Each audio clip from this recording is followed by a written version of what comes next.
Men, we're weird, we're unique, we're different, and you want to know how we think. Today, I'm here with Fatima once again. Back by popular demand.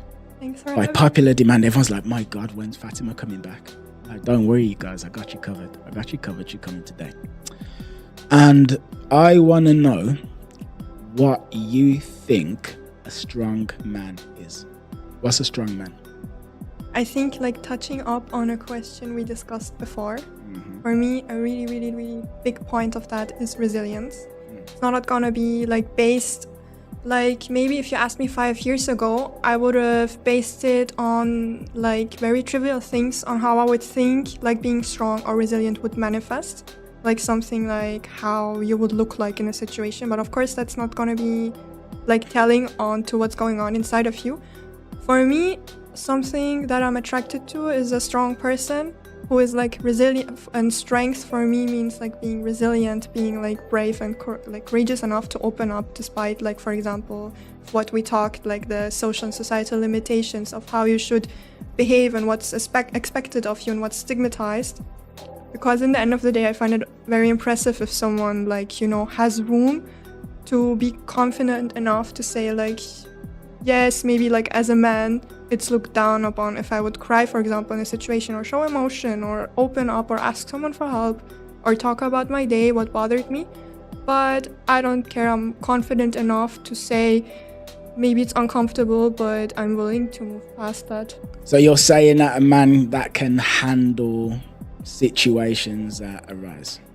Yes. Okay, that's great. Something I realize is I've asked slightly the wrong question, although that is good. Guess what I say is, what's an attractive man? Because when I said strong, I meant attractive. So I replied with attractive. See? Really? Yes, I said like an attractive person for me is someone strong, someone resilient. So what life throws at him, he is able to handle and to navigate, etc. Basically. Yeah, I would say that as well. For my whole life, I always had this thing about being physically resilient, like very much so. So when I was a kid, it's if I fell over, like, I don't want to cry because I've fallen over. I know, because that's not strong, that's not masculine. I always used to take pleasure when I was younger in the fact that I might hurt myself, but I didn't necessarily care.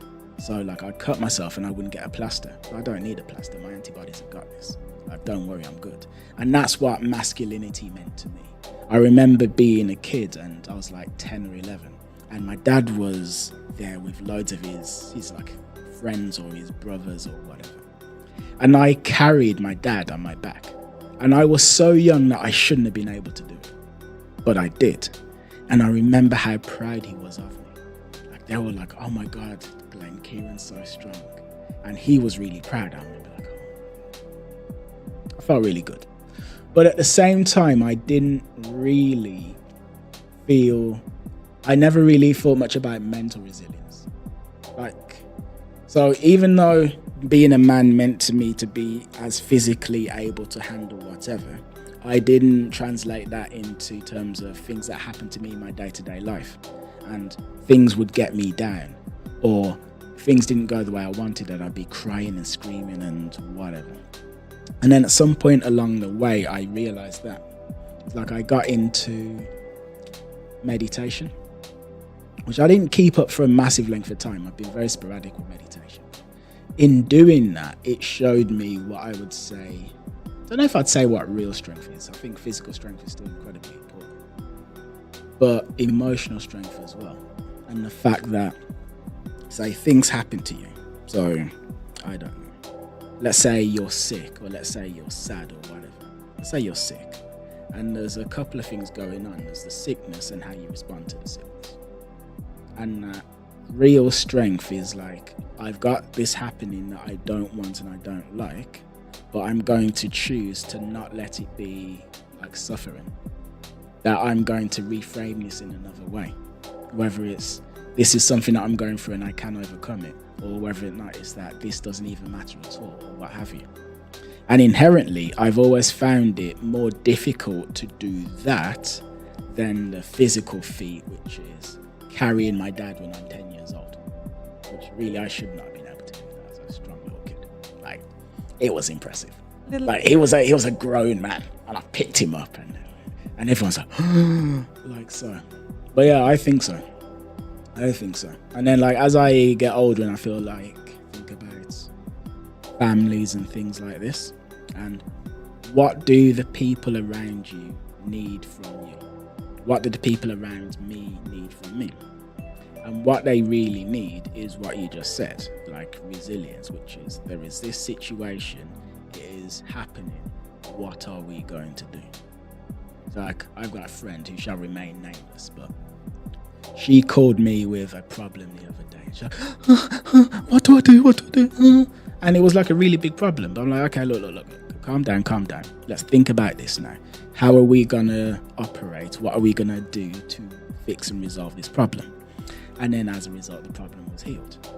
And like that is effectively what I believe the world needs from men. You agree? Yes. And Like I would even go so far to make a point that for me it's worth more than like the actual physical attraction. And I'm not saying I would date someone who I'm not like physically attracted to, but that's like I that's like the bare minimum, if you know what I mean. Like no one would date, I don't think the average person would be able to date someone in the long run they're not physically attracted to. So that's like the bare minimum. the average person does date someone in the long run that they're not physically attracted to, but they don't do it happily. But anyway, that's a different argument. I fundamentally agree with you. In my reality, like what I choose to live, at least where I vow to myself or whatever you want to call it. So this is like the bare minimum for me. But for example, I don't really have a type, but there will be like specific traits if you speak about physical appearance, like the way a person dresses. For example, a guy that's dressed like really casual, like that, a tall guy, I don't know, like traditionally speaking by optical, like masculine, something like that. But I have often, like, this was never really the factor that was sustainable. It was sometimes something that like draws us together, where I thought like this is, you know, this is a real sustainable attraction, like I'm crazy about you or something. And sometimes it would happen that it would be someone that on paper would be someone I like, that's like pleasing to my eyes, whatever that means in the moment, because its taste is constantly evolving. But sometimes it would like overpower, and I would suddenly see someone as like extremely attractive that I wouldn't like not be maybe attracted to like at first glance. Or like that, even like, you know how when you're like, for example, dating someone and others start questioning you, like saying they're not objectively attractive, or like what like really that's the person you're crazy about. And it will really be sometimes the person you have the most intense like, You have people saying that to you? Yes, a lot.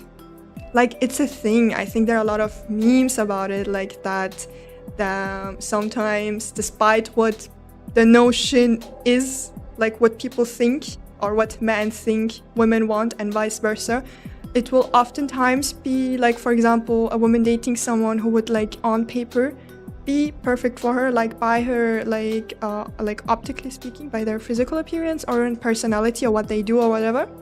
And then like when things come into it, like ambitions, life goals, body language, chemistry, like those things, she will like prefer someone who's like maybe surprising, you know? And then there are like a lot of memes about like, I don't know, something like me getting ready, showing like the picture of the guy that I'm dating in the group chat just to be roasted.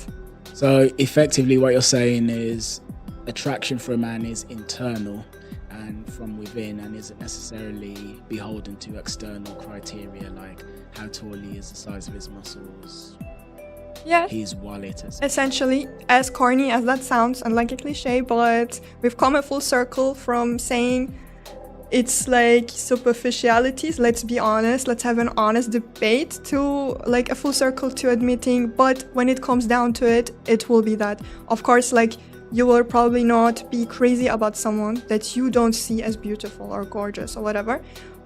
But, what I'm saying is, it's like the other things that will shift it's like you put on new glasses and suddenly you see them in a new light. And equally like someone who was like really aesthetically pleasing for your eyes, that you suddenly feel like no, I just don't feel any attraction to you anymore.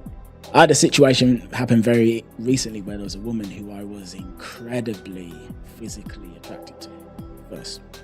And then she proved herself to be so insecure that I actually just decided I didn't want to meet her anymore. And it's the first time that has ever happened. It's not the first time I've ever engaged with a woman and then thought, no, I don't want to meet you. But the degree to which I was physically attracted to her, the degree to which where I was like, oh my God. Like, to be honest, here's the thing. So I saw her on Tinder. And then when I saw her on Tinder, she had her Instagram in the Tinder. And we hadn't even matched, right? I just saw the Instagram handle. And I said, oh, I'm going to check her out on Instagram. So before she's even swiped me on Tinder, I've actually added her on IG. And then coincidentally, she was just as attracted to me as well. I was like, oh. But I don't normally do that. But I loved the look of this woman, and in my head there's these fantasies and whatever.